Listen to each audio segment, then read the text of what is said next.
La rénovation des réseaux d'eau est un enjeu majeur pour les collectivités territoriales. Il s'agit de valider des composants qui permettent d'augmenter significativement la durée de vie des réseaux d'eau pour pérenniser les infrastructures et améliorer la qualité des réhabilitations. Par exemple, la technique de réhabilitation par chemisage se développe et représente une bonne alternative aux canalisations neuves.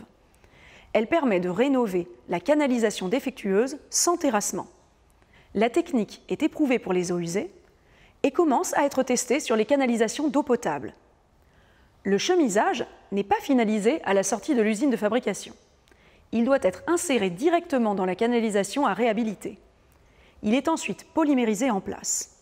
Cette opération est réalisée par un professionnel appelé applicateur.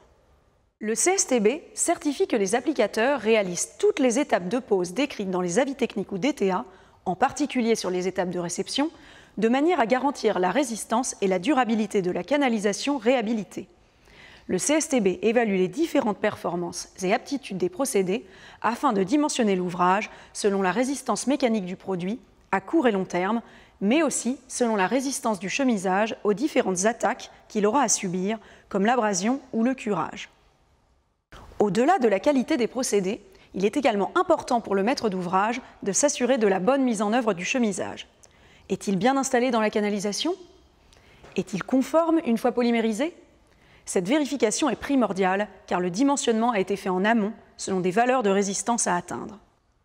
L'essai de réception en fin de chantier est un moment clé à intégrer dans le plan de travaux, car les conséquences sur l'environnement et la consommation peuvent être lourdes en cas de défaillance du procédé. Une mauvaise tenue mécanique de la rénovation risque de provoquer des défauts d'étanchéité, voire des effondrements de canalisation qui auront pour conséquence un relargage de matières plastiques et des milliers de litres d'eau qui seront perdus. Ces conséquences ont aussi un coût, en général très élevé, et dans tous les cas sans commune mesure avec le montant d'un essai à la réception. Alors, pourquoi faire l'impasse ?